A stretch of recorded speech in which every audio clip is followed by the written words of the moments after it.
Hello అండి అందరికీ. మనం బైబిల్ చదువుకుందాం.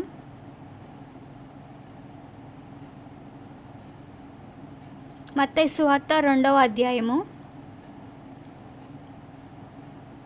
మత్తయి సువార్త 2వ అధ్యాయము 1వ వచనం నుండి చదువుకుందాం. రాజైన హేరోదు దినముల యందు యూదయ దేశపు బెత్లెహేములో యేసు పుట్టిన పిమ్మట, ఇదిగో తూర్పు దేశపు జ్ఞానులు యెరూషలేమునకు వచ్చి, యూదుల రాజుగా పుట్టినవాడు ఎక్కడున్నాడు? తూర్పు దిక్కున మేము ఆయన నక్షత్రము చూచి ఆయనను పూజింపవచ్చితిమని చెప్పిరి. హేరోదు రాజు ఈ సంగతి విన్నప్పుడు అతడును అతనితో కూడా యెరూషలేము వారందరూ కలవరపడిరి. కాబట్టి రాజు ప్రధాన యాజకులను, ప్రజలలో నుండి శాస్త్రులను అందరినీ సమకూర్చి, క్రీస్తు ఎక్కడ పుట్టినని వారిని అడిగాను. అందుకు వారు, యూదయ బెత్లెహేములోనే. ఏలయనగా, యూదయ దేశపు బెత్లెహేమా, నీవు యూదా ప్రధానులలో ఎంత మాత్రమును అల్పమైన దానవు కావు. ఇశ్రాయేలును నా ప్రజలను పరిపాలించు అధిపతి నీలో నుండి వచ్చును అని ప్రవక్త ద్వారా రాయబడి ఉన్నదనిరి. అంతటా హేరోదు ఆ జ్ఞానులను రహస్యంగా పిలిపించి, ఆ నక్షత్రము కనబడిన కాలము వారి చేత పరిష్కారం తెలుసుకొని, మీరు వెళ్ళి ఆ శిశువు విషయమై జాగ్రత్తగా విచారించి తెలుసుకొనగా, నేను వచ్చి ఆయనను పూజించినట్లు నాకు వర్తమానం తెండని చెప్పి వారిని బెత్లెహేమునకు పంపెను. వారు రాజు మాట విని బయలుదేరిపోవచుండగా, ఇదిగో తూర్పు దేశమున వారు చూచిన నక్షత్రము ఆ శిశువు ఉండిన చోటికి మీదుగా వచ్చి నిలిచి వరకు వారిని ముందుగా నడిచెను. వారు ఆ నక్షత్రమును చూచి అత్యానంద భరితులై ఇంటిలోనికి వచ్చి, తల్లి అయిన మరియను ఆ శిశువును చూచి సాగిలపడి ఆయనను పూజించి, తమ పెట్టెలు విప్పి బంగారమును, సాంబ్రాణిను, బోళమును కానుకలుగా ఆయనకు సమర్పించిరి. తరువాత హేరోదునొద్దకు వెళ్ళవద్దని స్వప్నమందు దేవుని చేత శోధింపబడిన వారై, వారు మరొక మార్గమున తమ దేశమునకు తిరిగి వెళ్ళిరి. హలో అండి బ్రదర్స్, సిస్టర్స్ అందరికీ. మనం ఇలా ఆదివారము వాక్యాన్ని పంచుకోవడానికి కలుసుకోవడం చాలా సంతోషకరమైంది కదండి. మనం ఎప్పుడైతే ఆ యేసుక్రీస్తుని యొక్క నామముని పైకెత్తుతూ ఉంటామో, దాన్ని ఏదో కృతజ్ఞత కలిగింది కదండి. బైబిల్లో మత్తయి సువార్త 2వ అధ్యాయంలో రాజైన హేరోదు దినముల యందు యూదయ దేశపు బెత్లెహేములో యేసు పుట్టిన పిమ్మట, ఇదిగో తూర్పు దేశపు జ్ఞానులు యెరూషలేమునకు వచ్చి, యూదుల రాజుగా పుట్టినవాడు ఎక్కడ ఉన్నాడు? తూర్పు దిక్కున మేము ఆయన నక్షత్రమును చూచి ఆయనను పూజింపవచ్చితమని చెప్పిరి. హేరోదు రాజు ఈ సంగతి విన్నప్పుడు అతడును అతనితో కూడా యెరూషలేము వారందరూ కలవరపడి. కాబట్టి రాజు ప్రధాన యాజకులను, ప్రజల్లో నుండి శాస్త్రులు అందరినీ సమకూర్చి, క్రీస్తు ఎక్కడ పుట్టినని వారిని అడిగాను. అందుకు వారు, యూదయ బెత్లెహేములోనే. ఏలనగా, యూదా దేశపు బెత్లెహేమా, నీవు యూదా ప్రధానులలో ఎంత మాత్రమును అల్పమైన దానవు కావు. ఇశ్రాయేలును నా ప్రజలను పరిపాలించు అధిపతి నీలో నుండి వచ్చునని ప్రవక్త ద్వారా రాయబడి ఉంది. రాజైన హేరోదు యేసుక్రీస్తుని చంపడానికి ఎన్నో ప్రణాళికలు వేశాడు. ఆయన రాజుగా ఉన్నాడు. అలానే వేరొక రాజు రావడం అనేది ఏది కూడా అర్థవంతంగా లేదు. కాబట్టి ఆయన చాలా చాకచక్యంగా ప్రయత్నం చేశాడు యేసుక్రీస్తుని చంపడానికి. ఇది దేవుని చిత్తమై ఉందండి. మనం ఎంత ప్రయత్నించినప్పటికీ కూడా యేసుక్రీస్తు చంపబడాలి. మీరేది కూడా బాధపడకండి, ఎందుకు దేవుడు మనకి సహాయం చేస్తున్నాడు అని. మనం ఎటువంటి పని చేసినప్పటికీ కూడా, అది ఏ పని అయినప్పటికీ కూడా, అది దేవుని యొక్క చిత్తంలో భాగమైనట్లయితే అది ఎప్పటికి కూడా విఫలం అవ్వదు. అదేవిధంగా సంఘముల యొక్క పని కూడా అదే విధంగా దేవుడు అతని పనిని చేస్తూ ఉన్నాడు.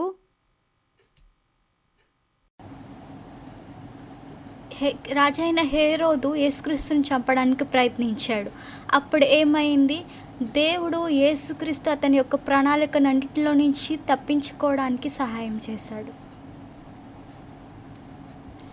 ఎక్కడ ఈ యూదుల రాజుగా పుట్టినవాడు, ఆయన యొక్క నక్షత్రాన్ని మేము తూర్పు దిక్కున చూసాము. ఎవరైతే ప్రజలు ఆ యేసుక్రీస్తు యొక్క మరణాన్ని గుర్తించారు, ఇదే కదా యేసుక్రీస్తు పుట్టాడు అనడానికి సాదృశ్యము అని వచ్చి వాళ్ళు మాట్లాడారు. ఎవరైతే ఈ మాటలు విన్నారో ఆ రాజైన యూదుడు, అవునా రాజు జన్మించాడా? అవును. అప్పుడు రాజు ఏం చెప్పాడంటే, వెళ్ళి వెతకండి, ఆ యొక్క కుమారుడు ఎక్కడున్నాడు, వెళ్ళి వెతికి నాకొచ్చి సమాధానం చెప్పండి. నేను కూడా ఆయన దగ్గరికి వెళ్ళి నేను వంగి నమస్కరించాలనుకుంటున్నాను. కానీ నిజానికి ఆయన రాజుగా పుట్టిన యేసుక్రీస్తుని చంపాలనుకుంటున్నాడు. అవును, ఆయన నిజానికి మోసం చేయాలనుకున్నాడు. కానీ ఆయన నిజంగా దేవుణ్ణి మోసం చేయగలడా? లేదు. యేసుక్రీస్తుకు నిజంగా తెలుసు ఆయన యేసుక్రీస్తుని కలుసుకోలేడు.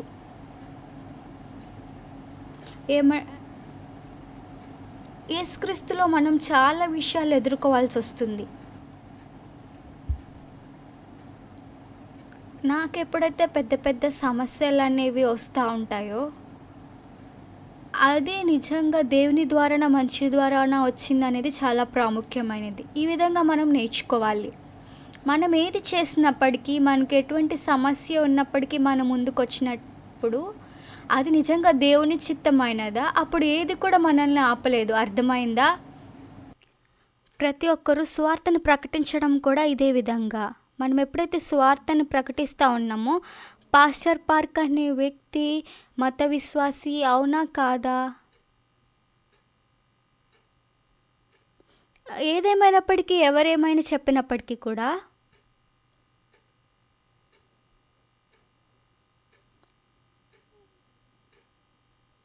ఇది మనిషి యొక్క పద్ధతో, మనిషి యొక్క ఉద్దేశమో కాదు. ఇది దేవుని చిత్తము. ఎవరు ఆపగలరు? ఎవరు కూడా ఆపలేరు.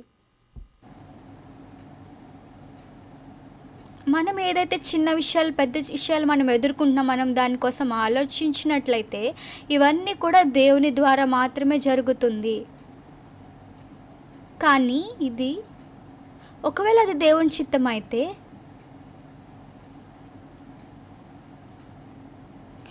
అది నేను చేసినప్పటికీ, చిన్న పిల్లలు చేసినప్పటికీ, ఎవరు చేసినప్పటికీ కూడా దేవుడు పనిచేస్తాడు. అవునా అండి?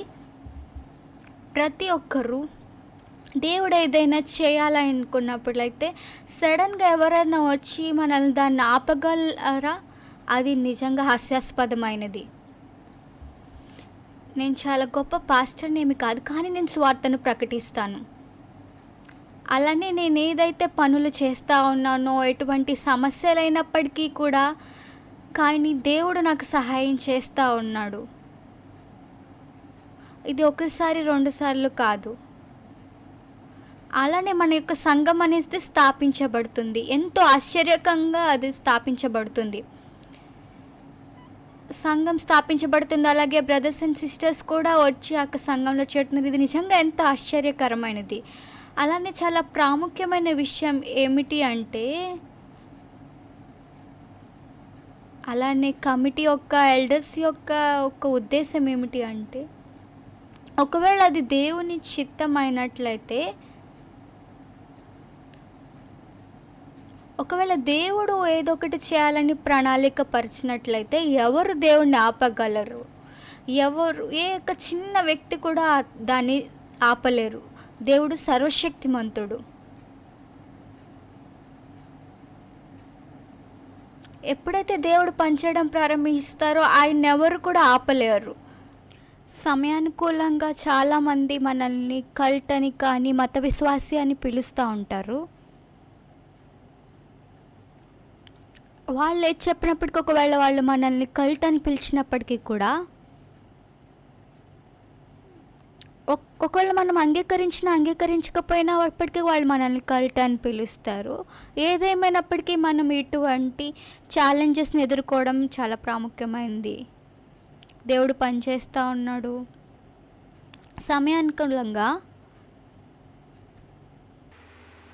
కొన్ని సమయాలు ఉన్నాయి, మన యొక్క సంఘస్థులు పెద్దగా అయ్యి ముసలివాళ్ళు అయ్యి వాళ్ళు చనిపోయినప్పుడు, కానీ వాళ్ళు ఎప్పుడైతే చావు ముందు నిలబడుతూ ఉన్నారో వాళ్ళు ఎప్పుడు కూడా భయపడలేదు. ఆ విధంగా నేను ఎప్పుడు కూడా చూడలేదు. వారి యొక్క హృదయంలో నెమ్మది ఉంది, ఎందుకంటే వాళ్ళు పరలోకానికి వెళ్తారు కాబట్టి. ఎవరైతే మన యొక్క సంఘాన్ని స్థాపించారో ఆయన పాస్టర్ ఒకసో పార్క్ కాదు, అది దేవుని చిత్తం. మీరందరూ కూడా రక్షణ పొందుకుంటున్నారు. ఎందుకు అంటే అది దేవుని చిత్తమై ఉంది మిమ్మల్ని రక్షించడం. మీలో కూడా ఎంతోమంది బలహీనులు, చాలాసార్లు దేవుడు చాలా శక్తివంతంగా పనిచేసిన వాళ్ళనే, అలానే చాలాసార్లు దేవుడు కోసం సాక్ష్యాన్ని ఉంచినవి కూడా ఉన్నాయి. చాలామంది ప్రజలు మనకి వ్యతిరేకంగా వెళ్తూ ఉన్నారో, వాళ్ళు వ్యతిరేకంగా వెళ్తూ ఉన్నారు కాబట్టి అది దేవుని చిత్తం కాదండి.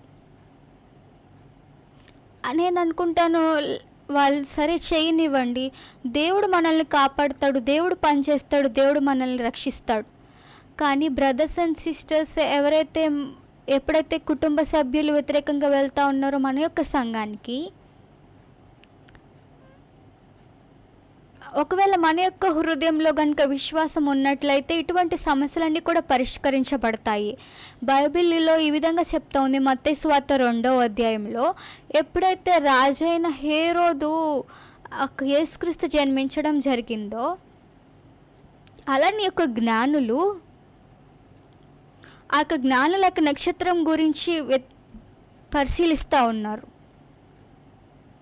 వారు పరిశీలిస్తూ ఉన్నప్పుడు ఒక నక్షత్రం ఇది రాజు జన్మించాడు అని చూపిస్తూ ఉంది. కాబట్టి వాళ్ళు ఆ రాజుని ఎదుర్కోవాలని వెళ్తూ ఉన్నారు. అలానే వాళ్ళు ఆ యేసుక్రీస్తు యొక్క పుట్టుకను చూడాలనుకుంటా ఉన్నారు.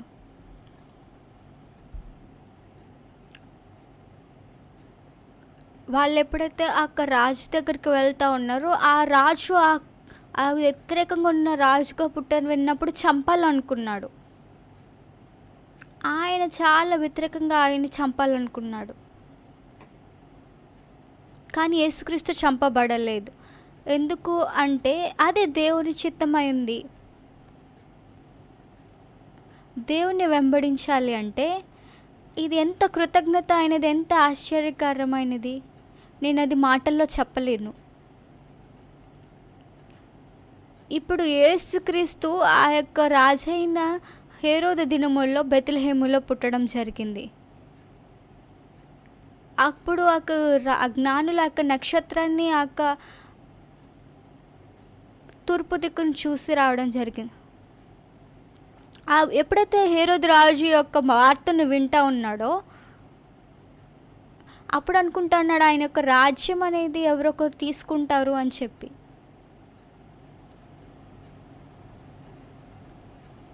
కాబట్టి రాజు ప్రధాన యాజకులను, ప్రజల్లో నుండి శాస్త్రులు అందరినీ సమకూర్చి క్రీస్తు ఎక్కడ పుట్టినని వారిని అడిగాను. అందుకు వారు, యూదయ బెత్లెహేములోనే, ఏనగా యూదయ దేశపు బెత్లెహేమ, నువ్వు యూదా ప్రధానులు ఎంత మాత్రము అల్పమైనదానివి కావు. ఇశ్రాయేలు నా ప్రజలను పరిపాలించే అధిపతి నీలో నుండి వచ్చునని ప్రవక్త రాయబడినదనిరి. అంతటా హేరోదు ఆ జ్ఞానులను రహస్యంగా పిలిపించి ఆ నక్షత్రము కనపడిన కాలము వారి చేత పరిష్కారంగా తెలుసుకొని, మీరు వెళ్ళి ఆ శిశువు విషయమై జాగ్రత్తగా విచారించి తెలుసుకొనగానే నేనును వచ్చి ఆయనను పూజించినట్లు నాకు వర్తమానం తెమ్మండని వారిని బెత్లెహేమునకు పంపెను. వారు రాజు మాట విని బయలుదేరిపోచుండగా, మీరు అనుకుంటున్నారా ఆ రాజైన హేరోదు అతన్ని కలుసుకున్నప్పుడు యేసుక్రీస్తుని ఆరాధిస్తాడని? బైబిల్ చెప్తా ఉంది,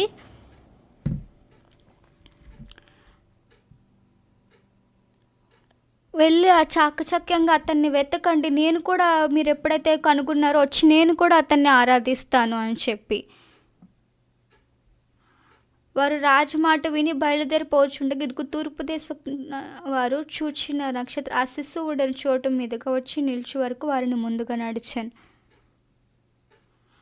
వారు ఆ నక్షత్రమును చూచి అత్యానంద భరితుల ఇంటిలోనికి వచ్చి తల్లి అయిన మరియను ఆ శిశువును చూచి సాగిలపడి ఆయనను పూజించి తమ పెట్టెలను విప్పి బంగారమును, సాంబ్రాణిని, బోలమును కానుకలుగా ఆయనకు సమర్పించిరి.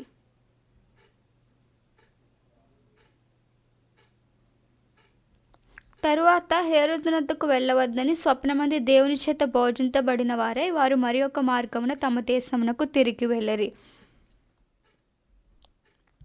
ఆయన ఆ యొక్క స్థలం అనేది తెలుసుకోలేకపోయాడు యేసుక్రీస్తు నుండి రాజైన హేరోదు.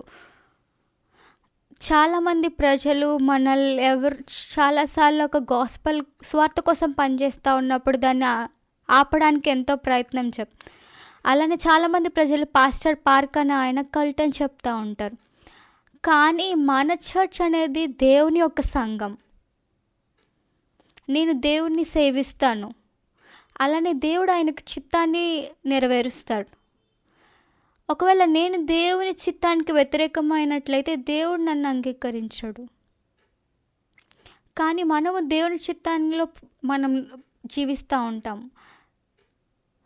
మనము సంతోషంగా ఉండాలంటే మనకి మంచి డబ్బులు, మంచి ఇల్లు, మంచి వసతులు, ఇది జీవితం. మనం దేవుని సంతోషపెట్టాలన్నట్లయితే మనం ఏది చేసినప్పటికీ కూడా దేవుడు మనకి సహాయం చేస్తాడు, దేవుడు మనకు కృపనిస్తాడు, అలా దేవుడు మనలో పనిచేస్తాడు. మనం ఇవన్నీ కూడా ఎక్స్పీరియన్స్ చేయగలం. మనం ఎంత ప్రయత్నించినప్పటికీ ప్రతిసారి కూడా దేవుని పని అనేది ఉంటుంది. నేను ధనవంతులు అవ్వాలని, ఎవరు ధనవంతులు అవ్వాలనుకోరు, ప్రతి ఒక్కరు కూడా ధనవంతులు అవ్వాలనుకుంటారు.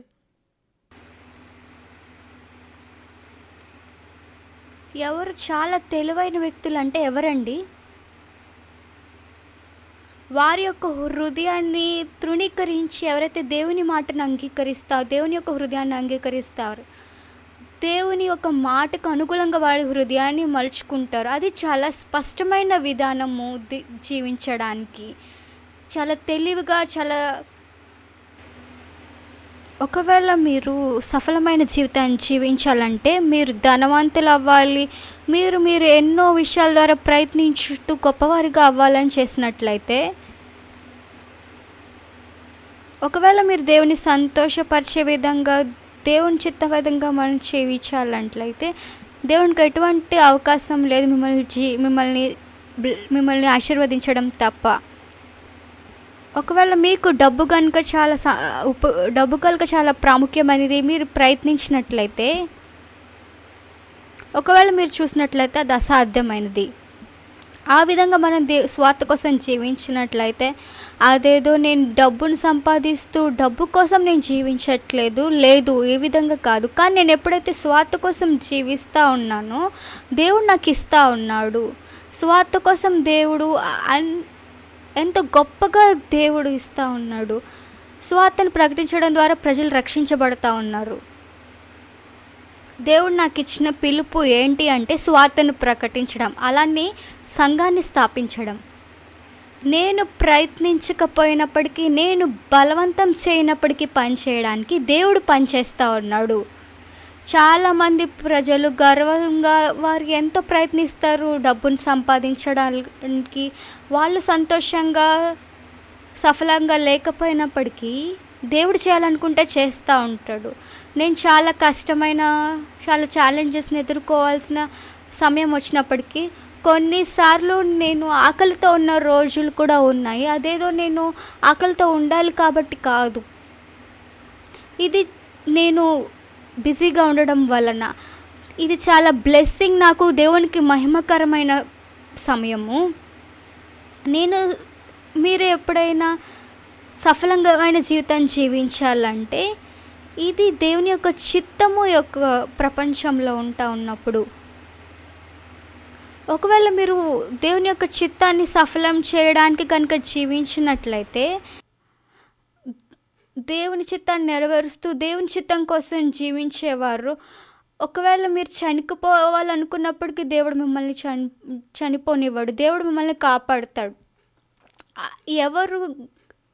ఎవరు నిజమైన ఎవరు నిజమైన తెలివిగలవారంటే ఎవరైతే డబ్బులు సంపాదిస్తున్నారో, ఎవరైతే డబ్బులు పొందుకుంటున్నారో వాళ్ళు కాదు.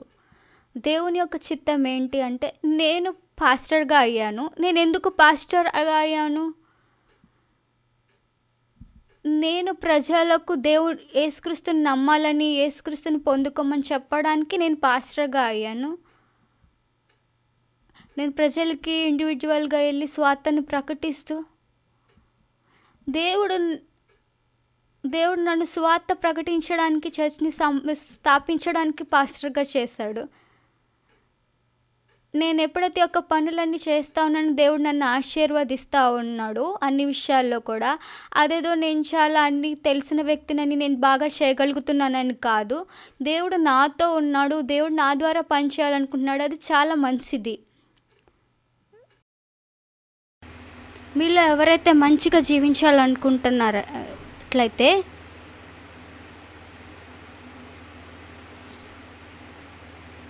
మీరేదో ఒక దృష్టిని కేవలం డబ్బు పైన కాదు,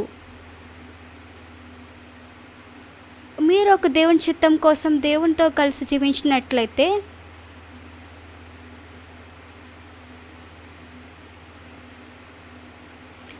నీ యొక్క చిత్తం దేవుని చిత్తానికి సమానంగా అయినట్లయితే దేవుడు మీకు మంచి ఆరోగ్యాన్ని, డబ్బును కూడా ఇస్తాడు, మీకు అవసరమైనంత డబ్బు. కానీ చాలామంది అక్కడ డబ్బు కోసము ఎంతో కష్టపడతారు, కానీ డబ్బు అనేది ఏది కూడా కాదు. ఒకవేళ దేవుడు కనుక ఒక్కసారిగా మనల్ని వదిలేసినట్లయితే మనం అన్నీ కూడా ఏమీ కాదు. ఒకవేళ మన డబ్బుతో అది చేయాలి ఇది చేయాలి అని ఆలోచించినట్లయితే కేవలం నేను తింటాను, నేను మంచి జీవితాన్ని జీవిస్తాను, కేవలం నేను మంచిగా జీవిస్తున్నాను, ఎందుకంటే దేవుడు నాకు సమస్తాన్ని కూడా ఇస్తూ ఉన్నాడు. మీరు ఎవరైతే దేవుడిని నమ్మి జీవించాలనుకున్న, మంచిగా సంతోషంగా ఉండాలనుకుంటున్నట్లయితే, మీరు మంచిగా చదువుకోవడం కోసం డబ్బులు సంపాదించాలనుకున్నట్లయితే లేదండి. దేవుడు దేని ద్వారా సంతోషంగా ఉండగలుగుతున్నాడంటే స్వార్థను ప్రకటించడం ద్వారా, సమయానికి అనుకూలంగా సంఘానికి వెళ్ళడం ద్వారా, సంఘాన్ని స్థాపించడం ద్వారా. అప్పుడు దేవుడు సహజంగానే అన్ని విషయాలు కూడా సమకూరుస్తూ ఉంటాడు. చాలామందికి డబ్బు విషయం పట్ల, ఎన్నో విషయాల పట్ల ఆసక్తి ఉంటుంది. అటువంటి వారికి దేవుడు ఏం చెప్తా ఉన్నాడంటే, ఒకవేళ మీరు డబ్బుని ప్రేమిస్తూ డబ్బు కోసం డబ్బు వెనకాల పడినట్లయితే, ఒకవేళ దేవుడు మీకు డబ్బుని ఇచ్చినట్లయితే అప్పుడు మీరు ఉపయోగించండి. దేవుడు ఇచ్చిన దాన్ని బట్టి సంతోషించండి. నేను ఏది కూడా డబ్బుని ఉపయోగించడం అనేది చెడ్డది అని చెప్పట్లేదు. మీరు కేవలం సంతృప్తి అయిన జీవితాన్ని జీవించాలంటే డబ్బు ఒక్కటే సరిపోదు. దేవుడు సమయానుకూలంగా డబ్బుని అన్నిటినీ కూడా ఇస్తూ ఉంటాడు. చాలాసార్లు నేను ఒకసారి రెండోసార్లు కూడా ఆహారం తినలేకపోయాను. దేవుడు నన్ను ఈ యొక్క లోకంలో జీవించడానికి పుట్టించాడు. నేను అప్పుడు స్వార్థ కోసం జీవించడానికి నిర్ణయించుకున్నాను. అప్పుడు నేను పాస్టర్గా అయ్యాను. కాబట్టి నేను యవ్వన వయసు నుండి స్వార్థను ప్రకటిస్తూ జీవించాను. ఎక్కువ స్వార్థ కోసం ముందుకెళ్తూ ఉన్నప్పుడు అన్నీ కూడా ఎలా మార్చబడానో చూడగలిగాను. కొంతమంది ప్రజలు కేవలం డబ్బు కోసమే జీవిస్తూ ఉంటారు, కానీ నేను చూడగలిగాను ఎలా వారిని దేవుని యొక్క హృదయంతో చూస్తూ ఉన్నాడు అన్నది. అవునా? అటువంటి సమానమైన హృదయం కొన్నిసార్లు చాలామందికి ఉంటుంది. మిమ్మల్ని మీరు మర్చిపోయి మీరు దేవుని కోసం అయినట్లయితే దేవుడు మిమ్మల్ని ఖచ్చితంగా ఆశీర్విస్తూ ఆయన యొక్క కృపని, ఆశీర్వాదాలు మీకు ఇవ్వాలనుకుంటున్నారు. నేను దేవుణ్ణి నమ్మడం మొదలుపెట్టిన తర్వాత నేను చాలా విషయాలు నా యొక్క జీవితంలో నేను పొందుకోవడం జరిగింది. చాలామంది బ్రదర్స్ అండ్ సిస్టర్స్ని కలిసి వారితో సహవాసం చేస్తూ వాళ్ళ యొక్క సమస్యలు నా దగ్గరికి తీసుకొచ్చినప్పుడు, కొంతమంది ప్రజలకి డబ్బు ద్వారా సమస్య అనేది ఉంటుంది. దేవుడు నిజంగా మనకు డబ్బుని ఇవ్వాలనుకున్నట్లయితే మనకి ఎంతో ట్రక్కులు నిండుగా దేవుడు మనకి డబ్బుని ఇవ్వగలడు.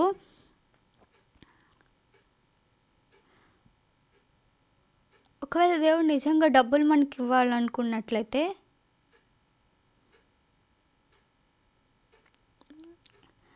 ఈ ప్రజలకి తెలిసినట్లయితే, ఒకవేళ నిజంగా నా దగ్గర చాలా డబ్బు ఉన్నట్లయితే దొంగలు నా ఇంటికి వచ్చి దొంగతనం చేస్తూ ఉంటారు. అందుకని దేవుడు చాలా డబ్బును నాకు ఇవ్వట్లేదు. మన యొక్క జీవితంలో దేవుడు నిజంగా పనిచేయాలనుకుంటా ఉన్నాడు. నేను ఎలా జీవిస్తున్నాను అన్నది కాదు, కానీ దేవుడు నన్ను కాపాడుతూ, దేవుడు నన్ను అన్ని విషయాల్లో కూడా ముందుకు నడిపిస్తూ ఉన్నాడు. నాకు ఒక విషయం చాలా స్పష్టంగా తెలుసు, నేను ఎప్పుడైతే తేలికైన హృదయంతో జీవిస్తానో దేవుణ్ణి సంతోషపరచడానికి దేవుడు నన్ను ఆశీర్వదిస్తూ ఉన్నాడు.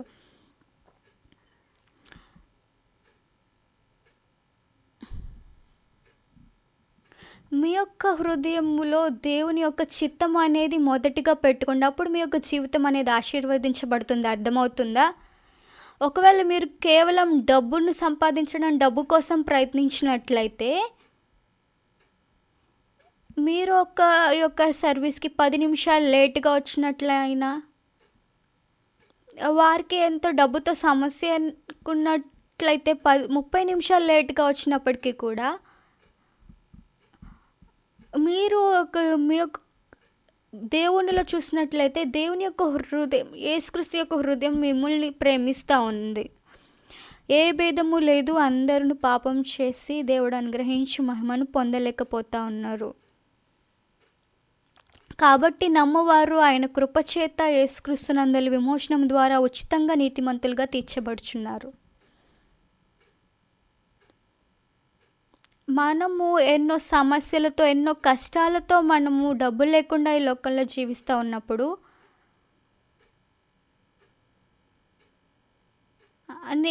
నా యొక్క జీవితంలో ఎప్పుడు కూడా కేవలం ఈ డబ్బుల కోసం నేను కష్టపడింది లేదండి. దేవుడు నాకు చాలా ఎంతో కృపను అనుగ్రహిస్తూ ఉన్నాడు. నాకు ఎంత కోరిక కలిగింది డబ్బు పట్ల అటువంటి విషయాలు కూడా నాకు గుర్తులేదు. కానీ నేను దేనికోసం కూడా నా యొక్క జీవితాన్ని జీవించలేదు. డబ్బు కోసం అసలు జీవించలేదు. నేను కేవలం సామాన్లు కొనుక్కుంటూ నేను ప్రతిదీ కూడా కృప ద్వారా పొందుకున్నాను. మీరు కూడా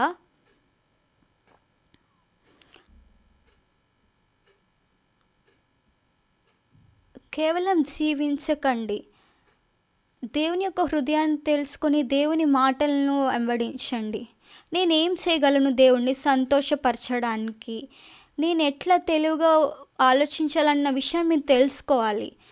మీరు కనుక నిజంగా దేవుణ్ణి సంతోషపరచాలన్నట్లయితే ఎవరు దేవుణ్ణి ఎవరు మనల్ని సంతోషపరచగలుగుతాడు? దేవుడు మనకి సమస్తాన్ని చేస్తూ ఉన్నాడు. నా యొక్క జీవితం ఎప్పుడైతే పూర్తి కష్టాలతో, ఇబ్బందులతో ఉందో అటువంటి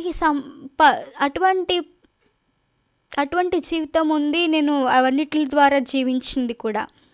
కానీ ఎప్పుడైతే అది దేవుడు అనుమతించాడో దేవుడు నాకు అట్లానే కృపని, ఆశీర్వాదకరమైన జీవితాన్ని కూడా ఇచ్చాడు.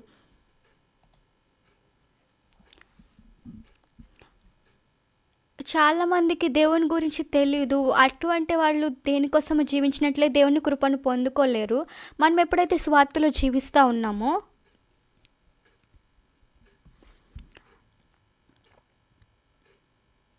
మన కోసం ఆ యొక్క సమస్యల్ని, కష్టాలని దేవుడు అన్నిటిని కూడా పరిష్కరిస్తూ దేవుడు మనకి ఆశీర్వాదాలను కుమ్మరిస్తూ ఉన్నాడు. చాలాసార్లు నేను ఆహారం లేకుండా నేను ఎప్పుడు కూడా అనుకోలేదు నేను ఆహారం లేకుండా జీవిస్తానని. కానీ దేవుడు ప్రతి సమయంలో కూడా ఆయన నాకు సమస్తాన్ని కూడా సమకూర్చాడు. ఆయన నాకు ఆహారాన్ని ఇచ్చాడు, ఆయనకు కొన్ని మార్గాలను తెరిచాడు, ఆయన నాకు డబ్బునిచ్చాడు. నేను నా భార్యకి ఈ విధంగా చెప్పాను, ఇలా చెప్పాను,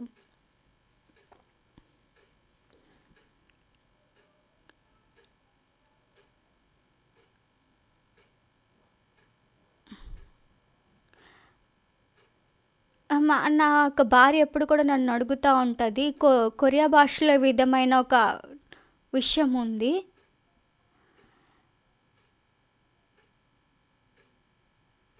మన యొక్క డబ్బును దేనికోసం కూడా మనం దేవుని యేసుక్రీస్తులో జీవించడం అనేది చాలా కృతజ్ఞత కలిగిన విషయం. మనకి ప్రతిసారి కూడా డబ్బు అవసరం లేదు. మన యొక్క సమస్యల్లో డబ్బు కోసం మనము వెతికినట్లయితే, నా దగ్గర ఎప్పుడైతే డబ్బులుంటే నేను నిజంగా నా యొక్క పాకెట్లో పెట్టుకుంటాను, అవును. కానీ మన యొక్క జీవితాన్ని నడిపించేది దేవుడు. డబ్బు కన్నా కూడా ఎక్కువగా మనము నిజంగా మంచి ఒక జీవితాన్ని జీవించాలంటే బైబిల్ని చదవండి. అలానే దేవుని యొక్క హృదయాన్ని తెలుసుకోనండి. దేవునికి దేవుని యొక్క హృదయానికి దగ్గరగా రండి. దేవుడు దేవుడు వీటి ద్వారా సంతోషంగా లేరు. మీరు దాన్ని తెలుసుకోగలరు. మీరు మీరు దేవునికి దూరం అయినట్లే వీటి ద్వారా డబ్బు ఏది కూడా కాదు. దానికోసం మీరు ఏమీ ఆలోచించకండి. మీ యొక్క జీవితంలో మీకు అవసరమైనప్పుడు దేవుడు మీకు డబ్బులు ఇస్తాడు. మీ యొక్క ప్రార్థనలకి సమాధానం ఇస్తాడు. మీ పిల్లలకి మంచి ఆరోగ్యాన్ని ఇస్తాడు. నేను ఎప్పుడైతే నా ఈ జీవితాన్ని జీవిస్తూ ఉన్నానో నా యొక్క జీవితం యొక్క ఉద్దేశం ఏంటి అని తెలుసుకున్నాను. అలా నేను పాస్టర్గా అయ్యాను. అలానే మన యొక్క చర్చ్ మెంబర్స్ అందరూ కూడా దేవుని యొక్క హృదయంతో ఒకటిగా అయినట్లయితే, అలా యొక్క సువార్తను ప్రకటిస్తూ ఉన్నట్లయితే, అలానే మనుషులందరూ కూడా మీరు చాలా చాలా ఎక్కువ డబ్బులు కావాలనుకున్నట్లయితే నేను కలకంటూ ఉన్నాను ఒక పెద్ద బ్యాగ్ నిండా డబ్బు కావాలి అని చెప్పి.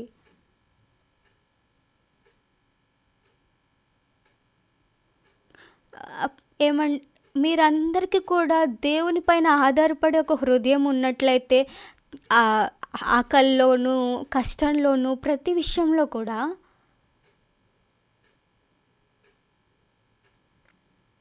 అప్పుడు మీకు అర్థమవుతుంది అది దేవుడు మిమ్మల్ని నడిపిస్తూ ఉన్నాడు.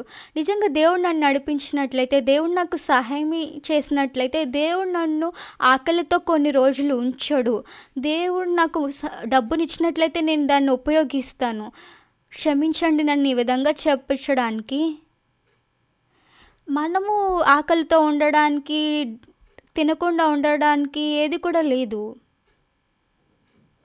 కొన్నిసార్లు మీరు ఆకలితో, కొన్నిసార్లు మీరు ఏమీ లేకుండా ఉండాల్సి వస్తుంది. కానీ దేవుడు ఎప్పుడు కూడా ప్రతిదీ కూడా సమస్తాన్ని మనకు సమకూరుస్తూ ఉన్నాడు. ఆయనే మనకు అన్నిటిని కూడా ఇచ్చేది. నేను పాస్టర్గా అయిన తర్వాత నాకు డబ్బు అవసరమైనప్పుడు దేవుడు నాకు ఇచ్చాడు. నేను ఆరోగ్యం బాగోలేనప్పుడు దేవుడు నా యొక్క ఆరోగ్యాన్ని బాగుపరిచాడు. నా కుటుంబం బాగుపరిచాడు. ఇలా దేవుడు ఎంతో అద్భుతంగా పనిచేశాడు. ఎవరైతే దేవుడిని యేసుక్రీస్తుని నమ్ముతూ ఉంటారో, మన కంటితో చూడకపోయినప్పటికీ మనము దేవుని యొక్క హృదయంతో, యేసుక్రీస్తు యొక్క హృదయంతో ఒకటిగా అయినట్లయితే మనం మొదటిగా ఏం చేస్తాం? మనకు మొదటిగా యేసుక్రీస్తు యొక్క హృదయాన్ని తెలుసుకోవాలి. ఏ భేదము లేదు, అందరూ పాపం చేసి దేవుడు అనుగ్రహించు మహిమను పొందుకోలేకపోయారు. కాబట్టి నమ్మువారు ఆయన కృపచేత క్రీస్తు యేసునందు విమోచనము ద్వారా ఉచితముగా నీతిమంతులుగా తీర్చబడుచున్నారు. దేవుని యొక్క హృదయం తెలుసుకోవడానికి, యేసుక్రీస్తు యొక్క హృదయం తెలుసుకోవడానికి, ఏది దేవుడిని సంతోషపరుస్తుంది, ఏది దేవుడిని సంతోషపరచదు అని తెలుసుకోవడానికి, ఏది సంతోషకరమైనది, ఏది బాధకరమైనది అని జీవించడానికి తెలుసుకోవడానికి, అన్నిటికంటే ఎక్కువగా మనం ఎంతో ఆశీర్వాదకరమైన కృపకరమైన జీవితాన్ని నిజంగా నేను దేవునికి ఎంతో కృతజ్ఞతలు తెలియజేసుకుంటున్నాను. మీరందరూ కూడా దేవుని నమ్మే విశ్వాసంలో అలానే మీ యొక్క జీవితాన్ని జీవించేటప్పుడు ఈ యొక్క డబ్బు ఏదైతే ఉందో ఇదంతా కూడా ఎవరు ఇచ్చారంటే కేవలం దేవుడు మాత్రమే ఇచ్చాడు. నేను దీన్ని స్పష్టంగా అనుభవించగలుగుతున్నాను. దేవుడు నాకు సహాయం చేస్తున్నాడు. నేను ఎప్పుడైతే నేను ఎప్పుడు కూడా డబ్బు కోసం అడగలేదు. ఒకవేళ దేవుడు నాకు కొంచెం ఇవ్వాలనుకున్నట్లయితే $10, $100 దేవుడు నాకు ఇవన్నీ కూడా ఇవ్వగలుగుతాడు. ఒకవేళ దేవుడు $100,000 మనకి ఇచ్చినట్టు అది నిజంగా చాలా పెద్ద మొత్తం కదండి. నాకు ఏదైతే తినాలనుకుంటున్నానో, నాకు ఏదైతే కొనుక్కోవాలనుకుంటున్నానో అవన్నీ కూడా కొనుక్కోవచ్చు.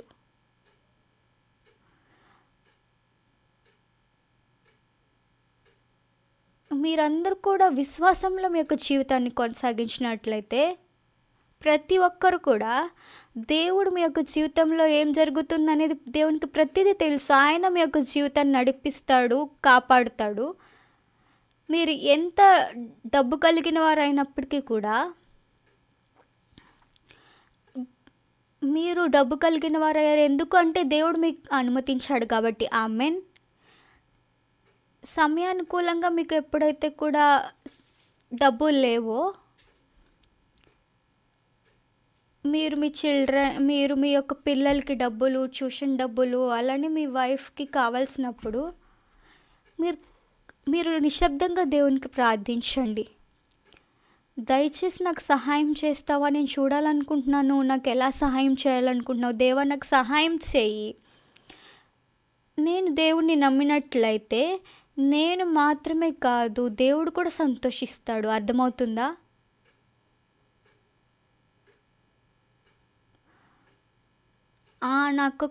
నాకు పిల్లలు ఆరోగ్యం బాగాలేదు, హాస్పిటల్లో ఉన్నారు, హాస్పిటల్లో డబ్బులు కట్టాలి అని మీరు ప్రార్థించినట్లయితే దేవుడు వింటా ఉన్నాడు. అలానే నా యొక్క పనుల కన్నా కూడా ఎక్కువగా మీరు మీ యొక్క జీవితంలో దేవునిపైన ఆధారపడుతూ దేవునిపైన జీవించాలనుకున్నట్లయితే దేవుడు మిమ్మల్ని ఆశీర్వదిస్తూ దేవుడు మిమ్మల్ని కాపాడుతూ ఉంటాడు.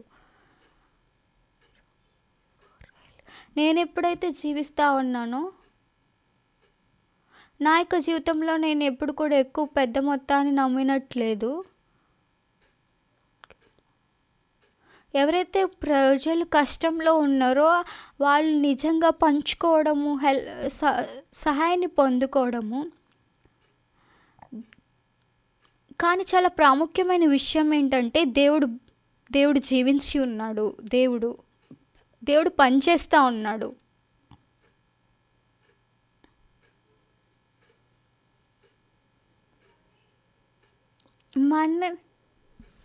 మన యొక్క జీవితంలో మన యొక్క ఆలోచనలు వెంబడిస్తూ లేకుంటే మన యొక్క జీవితంలో దేవుడిని నమ్ముతూ జీవించినట్టు దానికి చాలా వ్యత్యాసం ఉంది. దేవుడు పైనుంచి ఆకాశం నుంచి డబ్బులు పడేలేరంటారా? మీకు కష్టంలో ఉన్నప్పుడు దేవుడు మీకు సహాయం చేసి దేవుడు మిమ్మల్ని నడిపించలేడా?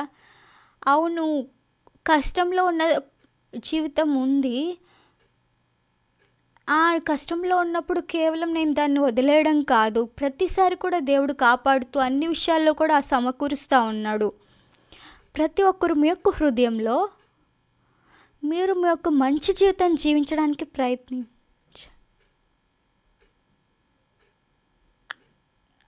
లేదా దేవుడు మిమ్మల్ని మంచి జీవితం జీవించేలా చేసినట్లయితే ఏది మంచిగా ఉంటుంది? అవును, ఇది చాలా వ్యత్యాసం ఉంది. అవును, మీరు మీ యొక్క జీవితం పైన దృష్టి పెట్టడం కన్నా ఇప్పుడు నేను చాలా పెద్దవాడిగా అయ్యాను. నాకు నేను ఎంతో ఆరోగ్యకరమైన జీవితం జీవిస్తూ ఉన్నాను. అలాగే నా కుమార్తె కూడా ఎంతో మంచిగా జీవిస్తూ ఉన్నారు.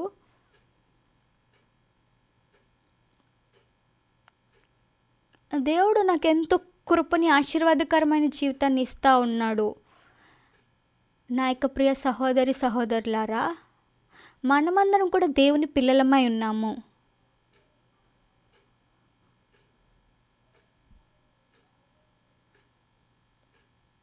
ఎవరైతే దేవుని నమ్ముతూ దేవునిపై ఆధారపడుతూ ఉంటారో వాళ్ళు నిజంగా ఎంతో గొప్ప వ్యక్తులు. ఎవరైతే దేవునితో ఏకమైన హృదయం కలిగి ఉంటారంటే వాళ్ళ యొక్క జీవితం చాలా సులువుగా ఉంటుంది. చాలా సమయాలు ఉన్నాయి, నా యొక్క పిల్లలు ఆరోగ్యం బాగోక ఉన్నప్పుడు నేను దేవునికి ప్రార్థిస్తున్న సమయము.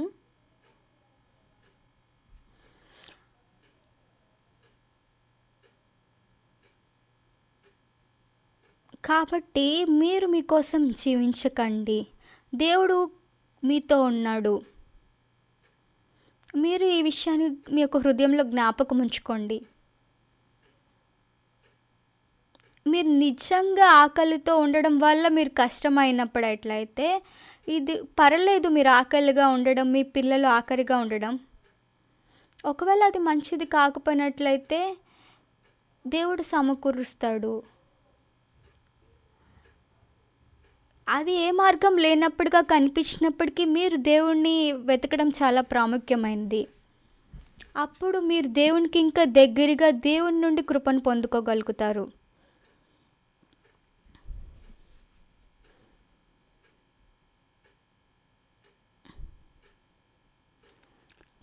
అప్పుడు మీరు చాలా ఆశీర్వాదకరమైన గొప్ప జీవితాన్ని జీవించగలుగుతారు. నేను మీకు ఈ విషయాన్ని చెప్పాలనుకుంటున్నారు. చాలా చాలా ఆసక్తికరమైన విషయం ఏమిటంటే 3 పూటల తినే కన్నా ఒక్క పూట ఒక ఒక ఒక ఒక పూట తినకుండా ఉండడం మంచిదేనండి. ఒకవేళ మీరు ఒక పూట ఆహారం తినలేకపోయినట్లయితే మీరు అనుభవించగలుగుతారు ఎలా దేవుడు సమస్తాన్ని సమకూరుస్తున్నాడనేది. చాలామంది ధనవంతులైన వ్యక్తులు, దేవుని ద్వారా ధనవంతులుగా అయిన వ్యక్తులు, అలాగే వాళ్ళ సొంతం ద్వారా ధనవంతులైన వ్యక్తులు కూడా ఉన్నారు. దేవుని పైన విశ్వసించినట్లయితే మీరు దేవుని యొక్క ఆశీర్వాదాలు ఎలా మీ పైన సమకూరుస్తున్నాయనేది, కుమ్మరించబడుతున్నాయని చూడగలరు. అలానే మీరు కష్టంలో ఉన్నప్పుడు ఇప్పుడు నాకు కొద్ది డబ్బు అవసరం కదా, మీరు మీ యొక్క చేతిని మీ యొక్క పాకెట్లో పెట్టి దేవునికి ప్రార్థించండి. నేను ఎప్పుడు కూడా దేవుని ముందుకెళ్ళి ఈ విధంగా ప్రార్థించాను. దేవా, నేను ఇంకా దగ్గరగా కావాలనుకుంటా ఉన్నాను. ఇది చాలా మంచిది, నువ్వు నాకు సహాయం చేసినట్లయితే. ఈ విధంగా నేను ఎంతో సిన్సియర్గా దేవునికి ప్రార్థించినప్పుడు దేవుడు ఖచ్చితంగా సహాయం చేస్తాడు. అలానే మీరు ఇంకా ఇంకా ఎక్కువగా దేవుని దగ్గరగా అవుతారు. అప్పుడు మీరు ఆ డబ్బు నుండి అన్ని విషయాల నుంచి విముక్తిని పొందుకోలుకుంటారు. ఒకవేళ మీరు పాతకాలంలో జీవించిన జీవితానికి వేరుగా జీవించినట్లయితే, అవును మీకు డబ్బు అవసరం, మీరు మొదటి దేవుణ్ణి పెట్టండి, మొదటికి దేవునికి విలువనివ్వండి.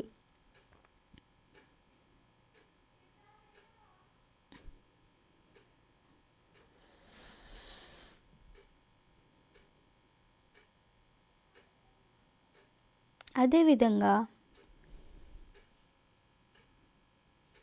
మనం దేవుడిని నమ్మినప్పుడు, నేను పాస్టర్గా అయిన తర్వాత నేను దేవుడిని నమ్మి జీవించాను. అదేవిధంగా నేను మొదటిగా భయపడ్డాను, కానీ దేవుడు నిజంగా నన్ను కాపాడుతూ అన్ని విషయాల్లో కూడా ఆశీర్వదిస్తూ ఉన్నాడు.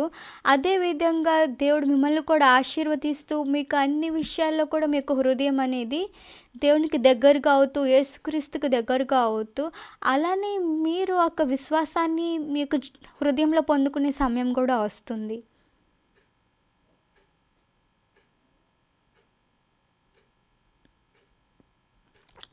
ఒకవేళ దేవుడు మిమ్మల్ని నడిపిస్తూ ఉన్నప్పుడైతే మీరు ధనవంతుల పట్ల, ఆశీర్వాదం పొందుకున్న వారి పట్ల మీరు అసూయ చెందకండి. మీకు ఒకవేళ బాగా ఎక్కువ డబ్బు కావాలి కదా, చాలా గొప్ప ఇల్లు, బ్యాంకులో డబ్బులు దాచుకున్న వాళ్ళు, ఇవన్నీ కూడా కొన్నిసార్లు వేరే ఒక ఇంట్లో మనం పూడ్చిపెడతాము. ఇవన్నీ కూడా ఎన్నో సమస్యలు ఉన్నాయి. ఎప్పుడైతే మనం దేవునికి దగ్గరగా అవుతామో దేవుడు మనల్ని ఆశీర్వదిస్తాడు. అలానే మనలో ఎన్నో కష్టాలు, మనలో ఎన్నో కొదువలు ఉన్నప్పుడు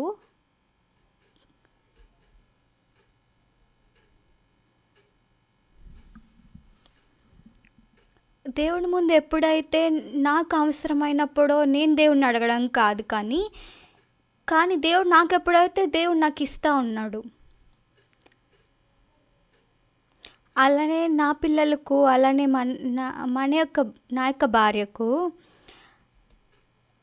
నిజంగా దేవుని యొక్క పరిశుద్ధతని మీరు అనుభవించినట్లయితే చాలా సంతోషంగా మీరు అవ్వగలుగుతారు. కొన్నిసార్లు డబ్బు ఆహ్, ఇలా విధంగా చెప్దాము. నాకు ఈ వారము $1000 అవసరమని. మీరప్పుడు చాలా తక్కువ అయిన సందర్భాలు కానీ ఎప్పుడైతే మీరు దేవుడిని అనుభవిస్తారో,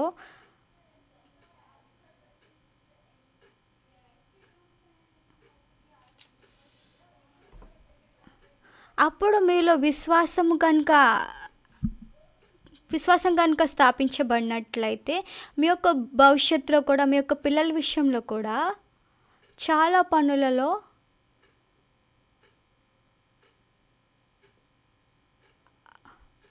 అలానే మీరు తర్వాత ఎంత డబ్బులు మీరు పొందుకున్నారనేది కాదు కానీ, దేవుడు మీకు సహాయం చేసినట్లయితే, దేవుడు మా యొక్క జీవితాన్ని జీవించడానికి మీరెంతో సంతోషంగా జీవించగలుగుతారు. ఆ విధంగా అదే విధంగా నేనిప్పుడు జీవిస్తా ఉన్నాను. అదే విధంగా మీరు కూడా. నేను మీకు ఈ విధంగా చెప్పాలనుకోవట్లేదు, మిమ్మల్ని ప్రయత్నించండి దేవునిపై ఆధారపడడానికి అని చెప్పి. ఈ విధంగా దేవుడు మనకి ఇవ్వాలనుకుంటున్నాడు. ఎటువంటి సమస్యలైనా దేవుడు మనకి సహాయం చేస్తాడు. అలానే ఖచ్చితంగా నమ్ముతున్నాను, దేవుడు మనల్ని నడిపిస్తాడు అని చెప్పి. ఆమేన్. మీకు ఎవరి దగ్గరైనా ఇటువంటి ప్రశ్నలైనా ఉన్నాయా? సరే, మనం ప్రార్థించుకుందాం.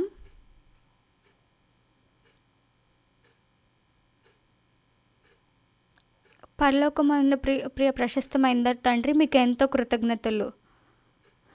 దేవా, మేము ఎప్పుడు కలుసుకోలేదు, మేము ఎప్పుడు నిన్ను పొందుకోలేదు. కానీ మేము ఎప్పుడైతే బైబిల్ చదువుతూ ఉన్నామో, మీరు ఎలా ఉన్నారు, మీరు ఎటువంటి వారు, ఎలా మమ్మల్ని నడిపిస్తూ ఉన్నారని మేము చూడగలుగుతున్నాం. మేము చాలా కృతజ్ఞతగా, మేము చాలా సంతోషంగా ఉన్నాము.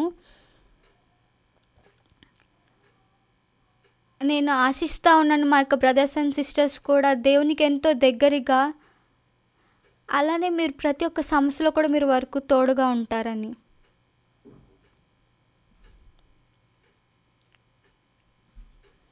అలానే వారి యొక్క జీవితంలో అంతకుముందు ఎప్పుడు కూడా అనుభవించని ఒక నెమ్మదిని, సమాధానాన్ని వాళ్ళు పొందుకుంటారని. మీరు మిమ్మల్ని మీలో సంతోషించేదాన్ని మీరు అంగీకరిస్తారని మా యొక్క జీవితంలో, అలాగే మీరు ఆశీర్వాదకరంగా, సంతోషకరంగా మమ్మల్ని నడిపిస్తారని, మా యొక్క బ్రదర్స్ అండ్ సిస్టర్స్ పైన కూడా మీ యొక్క అపురూపమైన కృపను మీరు కృమ్మరిస్తారని, మీ యొక్క కృపను కృమ్మరించమని ఆశిస్తూ ఈ యొక్క ప్రార్థన నామములో అడుగుతున్నాము. ఆమేన్.